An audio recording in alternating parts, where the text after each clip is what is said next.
Saya berikan judul Gembala, Yesus Gembala yang baik. Buka dengan saya Yohanes 10, ayat yang ke-11-16. Tahu nggak, hidup yang digembalakan, itu adalah hidup yang paling bahagia. Kita itu nggak usah jadi domba yang merana, domba tersesat, domba terhilang. Sudah dicakup dalam firman Tuhan. Tuhan bawa kembali kan, di atas pundaknya Tuhan gendong pulang. Tapi setelah itu buat apa kalau kita merana lagi atau penasaran, tidak memiliki rumah atau alamat yang jelas? Saya harapkan agar Anda bukan hanya digembalakan oleh Tuhan Yesus, tapi Anda juga menemukan tempat pengembalaan. Sebab nggak baik domba itu sendiri, sama dengan laki-laki. Tidak baik pria itu sendirian, dikasih Hawa. Adam dan Hawa juga nggak baik sendirian, mana ada keluarga yang mandiri. Kita perlu keluarga Tuhan. Nah, saya bersyukur sekali untuk jemaat ini, keluarga Saat Teduh. Saling menopang ya, saling membantu. Boleh-boleh, kalau semuanya ada yang komentar gitu, meskipun yang official tetap adalah tim kami, ya, tim saya yang akan menjawab, GMS. Tapi kalau Anda mau menguatkan seseorang, silahkan di komentar yang ada, asal dipakai dengan benar. Kalau ada yang sedih gitu, Anda cukup kasih kata-kata yang menghibur, menguatkan, atau kasih ayat, sudah nggak bisa salah kalau kasih ayat firman. Saya doakan ya Ci, atau saya doakan ya Mas, boleh, boleh. Tapi jangan dipakai untuk minta bantuan, atau untuk promosi diri, atau bahkan pelayananmu. Tidak boleh, ada etikanya. Dan juga jangan sampai kita pakai untuk minta dana. Waduh, yang gitu-gituan, saya paling anti. Karena kenapa? Karena Injil itu for free. Jadi, jangan dipakai yang gituan ya, apalagi untuk kejar seseorang, stalking itu, seperti stalker. Lalu Anda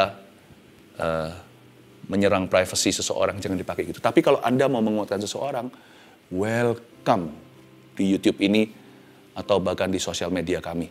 Oke, saling menguatkan, saling mendoakan. Kalau ada yang perlu informasi, kalau Anda tahu silakan. Tapi kalau Anda yang diberi informasi ragu, betul nggak? Tunggu officialnya. Tunggu yang resmi dari kami. Saya percaya kita semua itu dalam satu kandang. Saat Teduh ini juga sebuah kandang ilahi dari Tuhan. Kandang yang nggak disengaja, bukan kandang hewan, tapi rumah untuk anak-anak Tuhan. I thank God for you. I thank God for you. As if seolah-olah saya sudah mengenal Anda untuk cukup waktu, atau untuk waktu yang lama. Jangan ada satupun di sini yang merasa sendirian ya. God loves you, jangan ada yang depresi. Yohanes pasal 10 ayat yang ke-11-16 bunyinya begini. Oke. Akulah gembala yang baik memberikan nyawanya bagi domba-dombanya.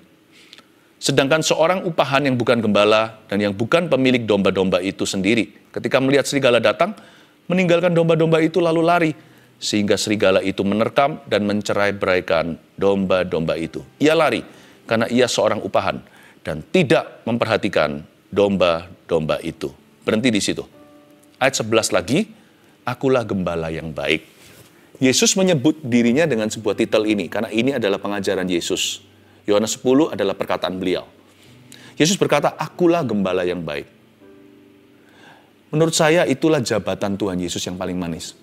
Dalam hubungannya dengan kita dan gerejanya. Hubungan Tuhan dengan anak-anak Tuhan itu paling lengkap dicakup dalam kata gembala. Kenapa? Gembala itu juga ayah. Seorang gembala, kalau gembala beneran ini, bek domba. Domba itu sudah memandang gembala itu sebagai orang tuanya. Kebanyakan domba-domba itu semua yatim piatu. Domba-domba itu melihat sang gembala sebagai papa. Jadi dia kemana diikutin. Domba itu mirip sekali dengan anjing. Anjing itu kan patuh dan loyal pada tuannya. Domba itu kenal. Jangan anggap itu adalah hewan dungu. Tidak, domba itu sangat loyal dengan satu.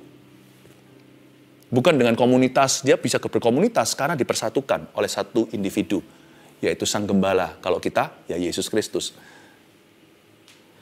Selain ayah, domba melihat gembala sebagai apa? Sebagai pemimpinnya.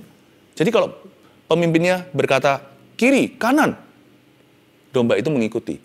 Domba itu ikut suara. Jadi domba bukan hanya melihat sang gembala sebagai protektor atau pelindung seperti papanya, tetapi juga seperti pemimpinnya. Jadi Yesus berkata, aku gembala yang baik itu berarti juga aku ayahmu. Bahkan bagi seorang janda, yatim piatu, aku adalah suami bagi yang tidak bersuami, ayah bagi yang tidak berbapak. Tuhan Yesus itu bagi dirimu dan diriku. Ya. Dan selain itu dia juga pemimpin kita, dia our leader. Kita harus patuh sama dia, kita harus taat pada perintahnya. Firman-Nya itu bukan hanya nasihat, tapi your wish is my command.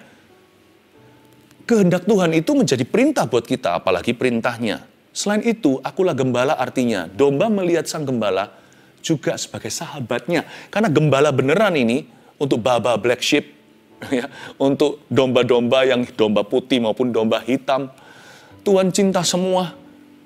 Biasanya seorang domba beneran di Timur Tengah gitu contohnya, kalau di break gitu, waktu di masa-masa istirahat, dia bawa seruling, dia bawa musik-musik tradisionalnya, dia nyanyi-nyanyi sama dombanya, atau dia elus-elus si domba. Karena si gembala biasanya pergi agak jauh ke pinggiran, di mana ada padang rumput, tentunya bukan aspal jalanan, menjauhi kota. Biasanya gembala adalah sebuah pekerjaan yang sangat lonely, atau sangat sendiri. Makanya nggak heran, sang gembala sering ajak si domba bicara. Bukan berarti sang gembala gila, tapi sang gembala membentuk sebuah bonding dengan hewan ternaknya. Dan domba-domba itu mengerti loh.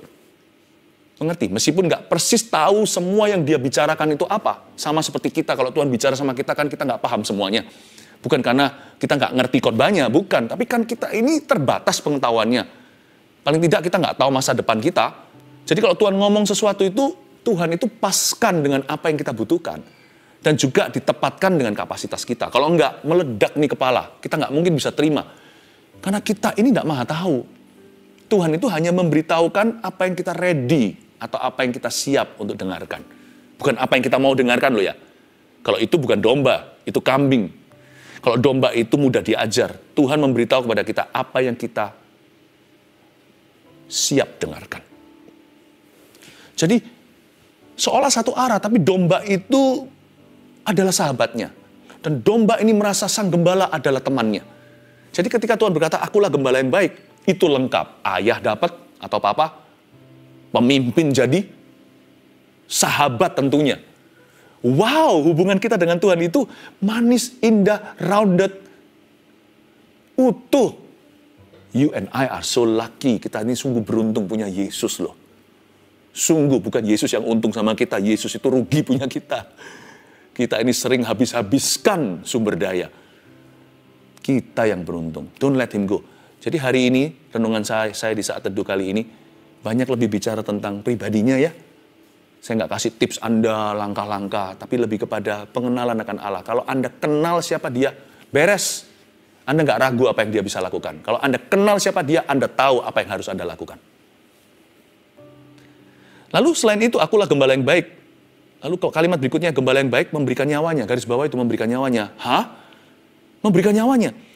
Dalam bisnis penggembalaan di peradaban Timur Tengah, Yerusalem juga, yang namanya shepherding itu adalah aset. Memberikan nyawa, kalau melindungi mungkin iya. Oh, tentunya, pasti tidak perlu diragukan lagi. Karena domba-domba itu adalah asetnya. Nanti diambil susunya, dijual dagingnya. Jadi kalau melindungi, so pasti, tidak diragukan lagi. Karena domba-domba itu bagi sang gembala adalah aset. Atau bagi pemilik domba-domba itu, gembala itu mungkin gembala upahan, itu adalah aset yang luar biasa. Peternakan itu bisnis di Timur Tengah. Eropa, banyak tempat, bahkan di Indonesia. Kalau melindungi maybe. Menyerahkan nyawa, apa nggak berlebihan itu terlalu personal berarti? Masa mungkin kalau dombanya mati, diterkam serigala, si gembala mau kasih nyawa? Ya gampang lah. Kalau itu money, kalau itu uang, win some, lose some. Rugi sebentar, untung kemudian. Yang hilang bisa dicari kembali. Tapi bagi Yesus, setiap domba itu bukan bisnisnya. Setiap domba itu anak. Satu-satu dikasih nama. Gembala Timur Tengah. Dan gembala di mana-mana juga. Ada juga dan banyak yang memberi nama pada domba-dombanya. Seperti kita memberikan nama kepada anjing kita. Dia beri nama. Tapi lebih dari itu, gembala itu peduli. Dia tidak anggap itu hewan ternaknya. Kalau ada apa-apa terjadi, dia kasih nyawa loh. Saya mau beritahu pada Anda, saya dan Anda itu overpriced. Saya dan Anda itu terlalu mahal, lebih mahal dari seharusnya. Sebenarnya Tuhan Yesus kasih nyawa sama kita itu nggak sepatutnya, karena kita ini di luar Tuhan, murahan. Tapi Tuhan kasih nyawanya untuk kita. Berarti bagi Tuhan kita ini bukan hewan, kita ini bukan hamba. Bagi Tuhan ini kita bukan budak, kita bukan ciptaannya belaka. Kita itu diadopsi jadi putra dan putri. Karena itu jangan remehkan Tuhan Yesus. Jangan anggap enteng status. Kalau Anda hari ini menyebut diri sendiri Kristen, aku milik Yesus, pegang erat-erat. Jangan ditukarkan dengan apapun di seluruh dunia. Itu adopsi, itu upgrade yang tidak akan pernah terjadi dua kali. Ajaibnya Tuhan itu loh, beri nyawa. Kalau saya punya mobil, sekalipun mobil mahal, kalau mobil itu terbakar, saya nggak mungkin akan selamatkan mobil dengan berikan nyawa saya. Berarti Tuhan tidak menganggap kita benda. Malah Tuhan anggap kita lebih mahal. Kok bisa? Buktinya, Tuhan Yesus kasih nyawanya untuk ganti nyawa kita. Berarti siapa lebih mahal di matanya Tuhan? Ya kan? Kalau saya suruh seorang pegawai untuk selamatkan anak saya, pegawainya mati, anak saya hidup, siapa yang lebih saya pedulikan? Yesus tuh kasihan, dikorbankan. Makanya jangan kecewa deh sama Tuhan. Apa alasannya? Ini akan membuat hati Anda benar di depan Tuhan. Dan dengan sendirinya permintaan Anda akan dikabulkan kalau Anda mengerti apa yang saya ajarkan. Dan bukan hanya memberikan nyawanya, tapi memberikan nyawanya bagi domba-dombanya. Harusnya dia tulis bagi kawanan dombanya, korporat. Jadi gitu bisa ngerti. Kalau dombanya ada 1000, dia selamatkan, pertaruhkan nyawa, saya bisa ngerti karena kerugiannya besar. Bagi domba-dombanya, itu bukan majemuk, itu individual plus individual. Berarti Tuhan berkata, satu persatu, jikalau kau satu-satunya di bumi ini orang berdosa waktu itu, aku tetap turun untuk selamatkan kamu. Jadi ini bukan profit. Tuhan berkata, hai domba yang namanya Andi, hai domba yang namanya Edi, hai domba yang namanya Erikson, hai domba yang namanya apa lagi ya? Hilang. Saya aja nggak tahu nama satu persatu, apalagi udah di depan kamera gini. Tuhan itu hitung rambut di kepalamu. Gembala agung, gembala kita ini gembala yang baik pun sekalipun demikian.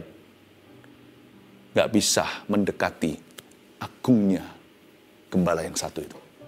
He remembers every one of you. Merinding saya ngomong begini. Dia berkata dia memberikan nyawanya bagi domba-dombanya. Singular. Dia tidak melihat Anda sebagai salah satu bagian kelompok orang. Dia melihat Anda sebagai satu individu utuh. Dia rela mati untukmu. Jadi dari sini, jangan ada satupun yang merasa, aku tidak dicinta.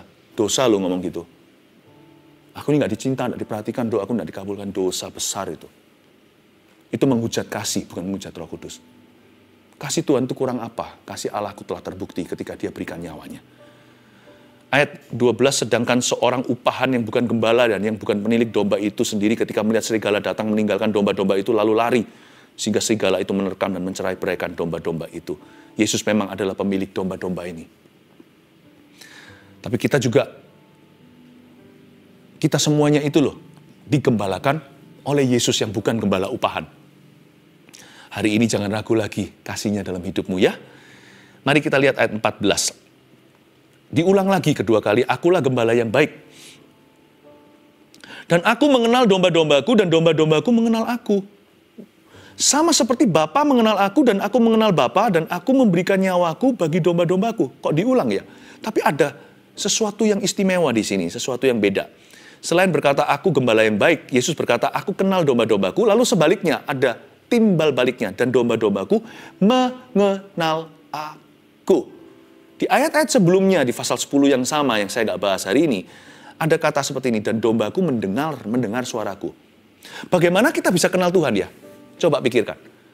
Karena Tuhan berkata gini, sebagaimana Bapak kenal aku kenal Bapak. Kamu akan kenal aku. Karena aku kenal kamu dulu.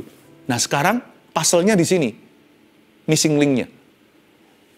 Kita kenal Tuhan, kamu akan kenal aku, kata Yesus. Gimana sih kenal Yesus? Loh, saya tahu kita kenal Yesus sudahan. Tapi kita semakin kenal itu gimana caranya? Kamu akan kenal aku, kata Tuhan Yesus. Nah, gimana kenal Yesus? Tuhan bilang, lewat suaranya. Mengenal Tuhan itu lewat suara. Jarang ada orang yang melihat Yesus. Sekalipun ia pun penglihatan itu samar-samar. Atau encounter. Saya bertobatnya dulu, saya lihat Yesus. Pada waktu saya umur 18 tahun. Tapi itu pun diselubungi dengan terang yang luar biasa. Terang benderang yang menyilaukan mata saya. Saya dengar suara audible waktu saya masih remaja. Aku Yesus, aku mengasihimu. Dan disitulah Tuhan memanggil hidup saya jadi seorang hamba Tuhan. Itu pun saya nggak bisa ngaku, saya lihat wajahnya kan. Jadi kerajaan Allah itu bukan visual. Hidup kita itu oleh iman, dan iman itu timbul dari pendengaran. Jadi jangan gini imannya sama Tuhan. Buktikan kalau engkau Allah, tunjukkan padaku dulu mujizat atau sesuatu yang kubutuhkan. Tunjukkan, seperti Tuhan perlu membuktikan. Jangan. Kalau Tuhan bicara, dengarkan. Percayalah dengan segenap hatimu dan dengan rendah hati. Cara kita mengenal gembala kita adalah lewat suaranya. Suatu hari, ini beneran terjadi, seorang gembala di Yerusalem sedang mengadakan semacam uji coba dengan seorang pria Scottish man. Jadi sang Scottish man itu, dia menantang sang gembala, aku bisa sesatkan dombamu. Caranya gimana? Bawa sini bajumu, tongkatmu, semuanya. Dia tuker pakaian. Lalu dia pergi ke sana kan, dombanya ngikuti mungkin sebentar aja. Tapi mulai curiga itu domba. Domba mungkin tidak punya penciuman seperti anjing, tetapi domba kan juga bisa lihat. Dia lihat mungkin sebagian ngikutin ya. Tetapi gembala yang asli itu pakai bajunya si orang Scottish. Tapi sedetik di mana dia berkeluar suara, sweet, atau dia ngomong sesuatu, kesini, come. Itu semua dombanya berhenti mengikuti jubah yang dipakai oleh gembala palsu. Mengikuti semua suara gembala yang asli. You see, sheep don't follow the clothes. Sheep follow the voice. Kalau Anda dan saya mau kenal Tuhan, follow the voice. Where is the voice? Di mana suara itu? Ini. Maka perkataanmu telah kutaruh dalam hatiku, supaya jangan aku berdosa padamu. Supaya jangan ikut gembala palsu. Bicara tentang dosa. Maka perkataanmu telah kutaruh dalam hatiku, supaya jangan aku berdosa padamu. Kalau Anda mau kenal Yesus, baca seluruh Alkitab. Nggak bisa selesaikan sehari, saya tahu. Tapi teratur baca semua, termasuk yang hasta-hasta, termasuk yang membosankan, membingungkan. Latihan dengar suara, nggak tentu mengerti, tapi hafal dulu tonasi. Hafal dulu warna suaranya. Saya yakin setelah Anda ikut saat teduh 1 tahun lebih ini, setiap kali saya berkata shalom cuma saat teduh, Anda merempun tahu, itu suara saya bukan? Iya kan? Kan apanya? Suara saya bedanya apanya? Nggak bisa dijelaskan. Coba describe atau jelaskan suara itu apa. Nggak bisa. Orang tuli nggak bisa ngerti suara itu apa. Anda jelaskan, mereka juga nggak paham.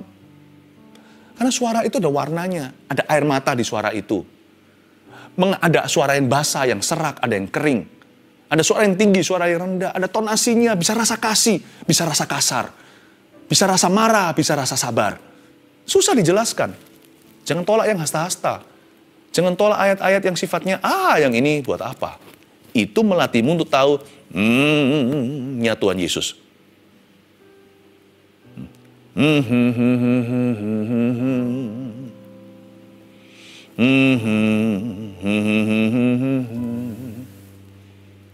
Supaya jangan aku berdosa padamu. Anda bisa menebak hummingnya Tuhan. Ya. Bisa menebak semua. Emosi Tuhan tertangkap. Bahkan lewat ayat-ayat yang membosankan. Read your Bible. Saya kasih saat teduh bukan supaya Anda manja dengan khotbah saya. Saya bisa kasih apa yang saya bisa berikan pada Anda karena saya adalah seorang murid Alkitab.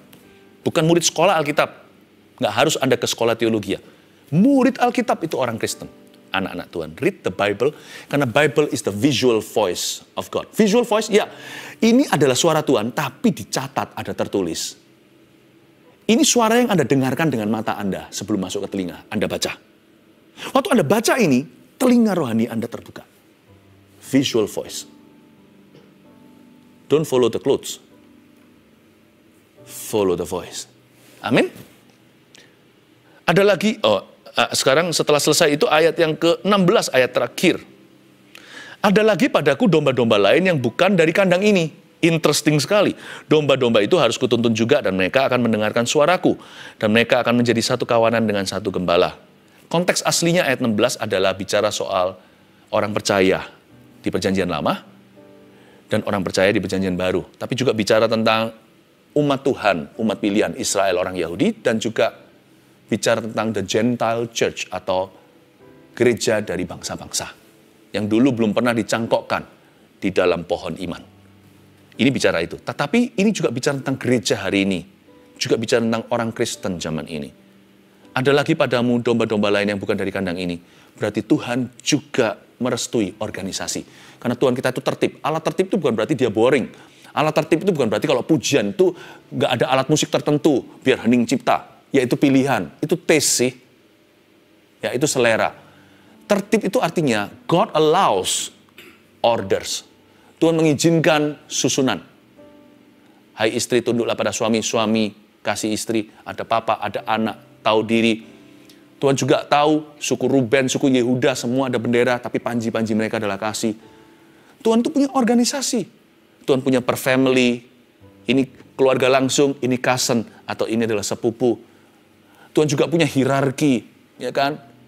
Tunduklah kepada pemimpin-pemimpinmu, karena mereka berjaga atas jiwamu. Hai anak-anak, hormati orang tuamu. Hai hamba, respect majikanmu. Tuhan tuh punya order. Ternyata organisasi itu juga dari Tuhan. Ada dua macam Hawa di ayat 16. Ada yang organik, yang semuanya bisa makan bersama. Tetapi Tuhan berkata, aku juga punya kandang-kandang untuk mereka. Saya punya anjing. Ya, keluarga kami punya anjing besar sih. Nah, anjing kami itu dilepas. Saya nggak suka punya anjing lalu dikerangkeng nanti. Kasihan dia sudah ikut kita. Lalu hidupnya tersiksa. Anjing kan perlu bebas, sekalipun hewan piaraan. Tapi tetap kami kasih kandang. Kandang itu bukan untuk penjara dia. Kandang itu untuk tempat dia pulang. It's very important to feel belong. It's very important to belong. Penting sekali Anda merasa Anda dimiliki dan memiliki. Penting sekali untuk merasa punya rumah atau welcome home. Penting sekali bagi jiwa kita untuk pertumbuhan rohani kita itu, kita merasa ada sebuah tempat yang kita bisa kembali ke situ, namanya alamat. Harus tuh. Harus. Bagi anjing saya, kandang itu adalah dog house-nya atau rumah dia. Di mana dia di situ minum, di sana. Nanti kalau malam ya, dia selalu kembali ke sana, tidurnya di sana. Baik anjing luaran atau anjing di dalam rumah. Selalu ada tempat di mana dia selalu kembali ke situ, bobok di sana. Penting sekali, you have an organized life. Sekalipun kita bisa ngeflow, ke shira-shira, whatever will be. Tuhan ada di mana-mana, I understand. Tuhan tuh ada di seluruh dunia. Kita mau ke sini, ke sana, kemanakah dapat kita pergi menjauhi rohmu Tuhan? Nggak harus kita saat teduh sekarang. Anda bisa saat teduh sendiri. Nggak harus ke gereja, saya mengerti. Bisa di rumah, saya mengerti. Tapi Tuhan tahu bahwa dombanya perlu community. Makanya ada kandang supaya ada komunitas iman. Supaya domba ketemu domba, besi menajamkan besi, manusia menajamkan manusia. Itulah kerohanian, bukan? Kalau sorga nggak perlu gituan. Kerohanian kita masih di bumi. Kaki masih mendarat nih. Itulah sebabnya, jangan lupa. Yesus gembala kita itu berarti juga Yesus memberi kepada kita masing-masing tempat penggembalaan kita. Go to church. Mau Zoom kek, mau apa? Register yourself. Daftarkan dirimu ceritanya. Karena Tuhan punya rumah meskipun tidak sempurna. Namanya keluarga bisa aja berantem kan. Keluarga bisa aja cekcok. Gak apa-apa, still family is family, ya kan? Go to church, will you? Pergi ke gereja, bergabung dengan komunitas saudara seiman, cari yang sehat yang memberitakan firman, cari yang mengasihi Anda, sebab gembala adalah pintu, akulah pintu, kata Tuhan. Pintu hubungan, pintu perjanjian, supaya Anda diajari firman Tuhan dan bertumbuh bersama-sama. Itu dia. Oke, saya rangkum jadi 3 saja. Sebelum saya ajak Anda untuk nyanyi sampai setelah ini, itu sebuah lagu lama sebenarnya. Yesus Gembalaku, nanti kita nyanyi sama-sama ya. Anggaplah seperti karaoke rohani ini, tapi bedanya 2-3 orang berkumpul, Tuhan ada di situ. Nyanyiannya bukan show, nyanyiannya adalah pengagungan. 1, 2, 3 gini. Yesus Gembala yang baik. 1, Yesus mengasihi kita. Oke, lock in. Tolong dikunci itu dalam hati. Udah jangan ragu lagi. 2, Yesus berbicara ke dalam hidup kita. Harapkan itu, kalau Yesus adalah gembalamu. Buka telinga, kalau Tuhan adalah gembala, minta dia bicara dalam hidupmu. Mana Tuhan nggak bicara, nggak bicara? Salah alamat carinya. Mau bicara? Bukain. He will talk to you. 3, Yesus memberi tempat penggembalaan untuk kita. Saya harap apa yang saya sampaikan akan membawa Anda dekat pada Tuhan. Yesus gembala yang baik. Jadilah domba yang baik juga. Engkau gembala yang baik.